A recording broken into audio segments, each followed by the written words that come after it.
Já estamos de volta com Hora Geral nesta manhã de quarta-feira. Agora é hora de esporte. Vamos lá?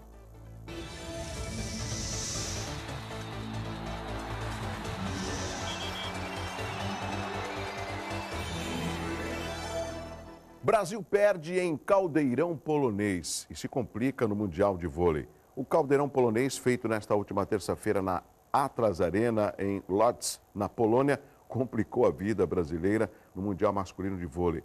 A derrota por 3-2 para os anfitriões agora obriga a seleção a vencer a Rússia nesta quarta-feira para avançar às semifinais da competição. E a vitória tem que ser por 3-0 ou 3-1 para o time de Bernardino não depender do resultado da partida entre Rússia e Polônia. Já na quinta, o jogo difícil é bem disputado, foi marcado pela participação vibrante da torcida, mas também por vários atritos ocorridos entre os jogadores das duas seleções durante a partida, como você pode ver nas fotos. Bom, aqui do meu lado, o Rodney. Eu prefiro chamá-lo como o meu amigo Ney da Estiva. Tudo bem, Ney? Bem, Douglas. Bom te ver. Obrigado pela tua participação. Como é que vai, pai? Vai bem, graças a Deus. Tranquilão? Tranquilo. Lá próximo da Vila Belmiro. Próximo da Vila Belmiro, sempre no botequinho. Tá certo, sem perder certo. o costume. Ney, eu fiz questão de chamá-lo, e também vou chamar o outro integrante da Chapa 2. Vocês estão num momento de eleição e eu julgo o Sindicato dos Estivadores um dos sindicatos mais importantes, apesar de que o Porto de Santos e tantos outros sindicatos já tiveram a sua pujança, me corrija por favor, na década de 70, 80 e mais ou menos 90. Acho que depois da Lei 8.630, o Porto começou, no meu entendimento, para o trabalhador cair, né? Teve aí uma queda muito grande. Mas quando a gente lembra de Porto, eu lembro não só os trabalhadores portuários, mas os estivadores, né?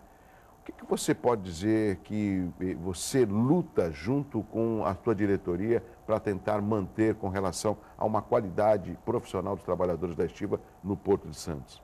Bom, Douglas, primeiro eu quero agradecer esse espaço no seu programa, em nome da Chapa 1. É muito importante, você que sempre teve um carinho enorme pela nossa categoria. Meu pai foi portuário, né? Sempre teve, né, conosco aí participando de todas as lutas, inclusive das mais recentes. Né? Exato. Mas, como você falou, realmente nós tivemos uma pujança realmente dos anos 60, 70, 80, 90, mas devido não só à transformação, mas às investidas que houve, né, principalmente do capital e também as mudanças que nós tivemos na questão da legislação, tivemos duas leis, né, inclusive uma agora recente, através de uma MP 595, que em alguns momentos queriam até colocar de goela abaixo nas categorias portuárias. Essas mudanças e as legislações, como você citou, a 8.630, ela veio realmente para mudar, né, o cenário portuário em termos de modernização. Mas, infelizmente, não foi isso que houve realmente na prática. E sim, nós tivemos uma mudança na relação capital-trabalho, onde ficou pesando mais ao lado favorável dos empresários. Então, os trabalhadores sofreram, porque houve, inclusive, dentro dessa 8.630, a criação do órgão gestor de mão de obra, que era para acabar com os sindicatos. Então, com isso, Douglas, os trabalhadores tiveram uma resistência, houve uma mobilização enorme a nível nacional, mas mesmo assim as categorias tiveram algumas perdas. E aí agora, recentemente com essa nova lei, né, 12.815... Que é mais um marco regulatório, né? Isso, mais um marco regulatório que dito pela presidenta Dilma que não iria mexer com o Dia dos Trabalhadores, mas infelizmente mexeu. Mas mexeu diretamente e o que eu sinto às vezes, Ney, é que não existe uma participação maior da população. Eu me lembro na década de 80 que chegamos a parar essa cidade por causa de uma greve do Porto de Santos, né? E a gente sabe que 33% do que entra e sai do país passa pelo Porto de Santos e muitas vezes o Porto de Santos parece que não está em Santos, porque não existe essa participação do município no envolvimento com a pujança do Porto de Santos. E aí a gente vê sindicatos como o seu tentando sobreviver. Eu me lembro de uma época que nós estávamos, não é tão longe assim, que nós estávamos num programa, na época, na TV Mar Opinião, e o deputado Gastone Rigg, sempre deputado, falava contra o OGMO. Tem uma escala centenária dos trabalhadores da estiva, para que colocar essa escala aí por computador? Para que tirar uma das principais características? E tinha o respeito quando essa escala era feita entre os trabalhadores. Doutor Gastone, que inclusive foi um dos que defendeu o artigo 7º da inciso 3º da Constituição Federal, que garante ao trabalhador avulso os mesmos direitos do trabalhador com vínculo empregatício. Isso. E também esteve na 8.630 a favor 93, dos trabalhadores, exato. onde, se temos ainda algumas garantias, foi um deles que lutou a favor dos trabalhadores.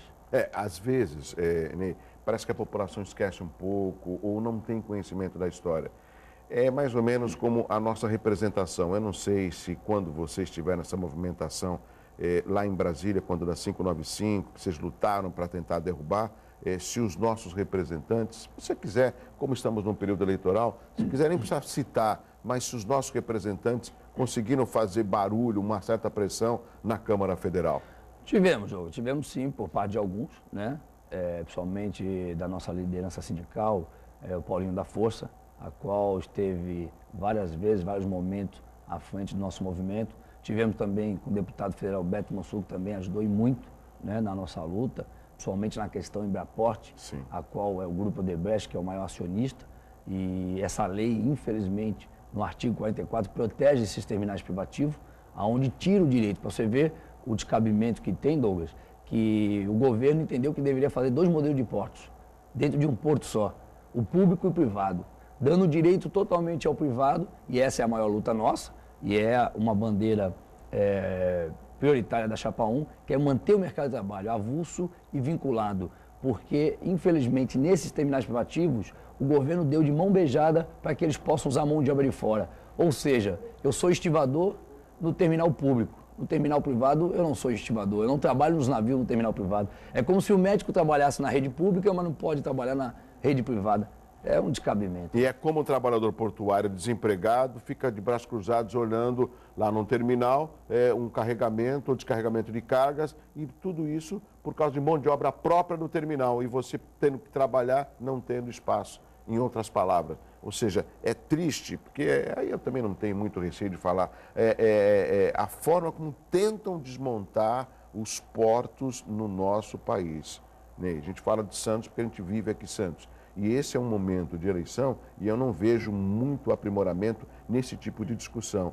Porque a gente nós conseguimos tirar um pouco da boca do santista que o Porto de Santos está de costas para a cidade. Houve aí uma sessão em 2006 do armazém do 1 ao 8, para que pudesse ser revitalizado, né? E nós temos ainda o maior porto da América Latina, mas ainda acaba muito lento o progresso voltado para o trabalhador e a qualificação de mão de obra.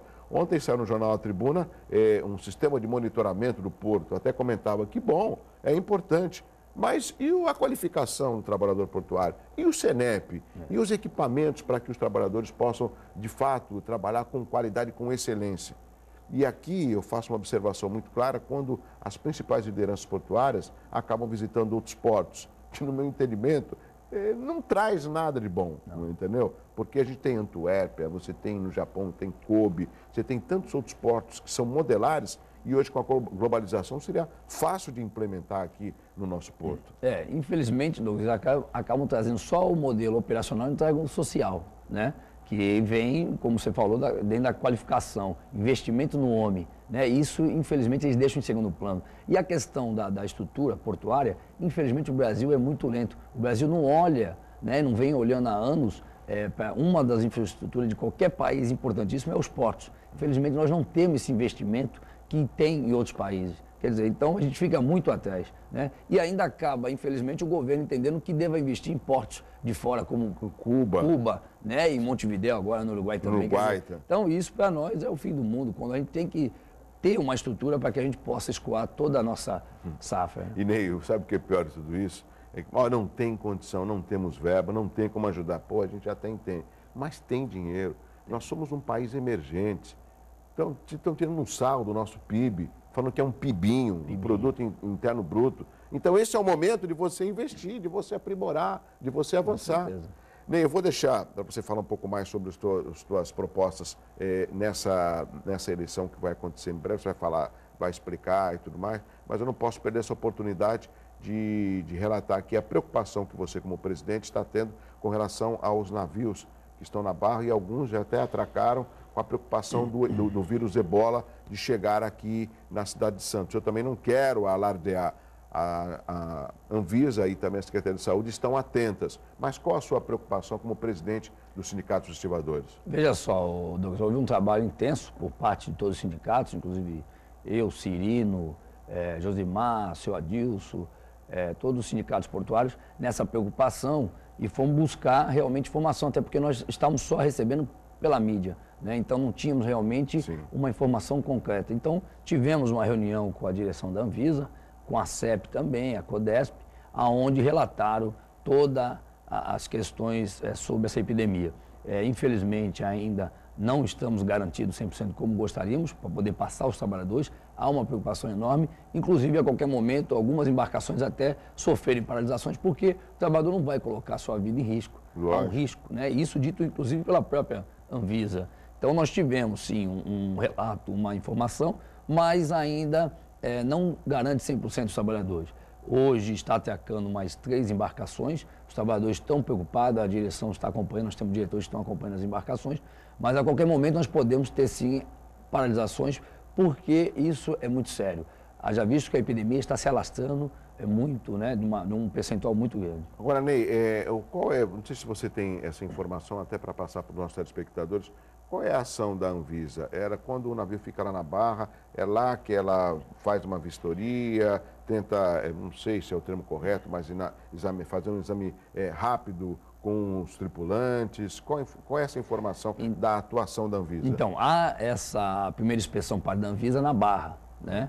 E depois há uma participação também da Anvisa, junto à tripulação, principalmente ao comandante. Quando atraca? Isso, quando atraca. Só que, dito até pela própria Anvisa, que o comandante pode negar as informações se há algum caso no decorrer da viagem de algum tripulante com doença. Quer dizer, há um tratado que ele é obrigado, né, vamos dizer assim, a informar, só que ele pode negar.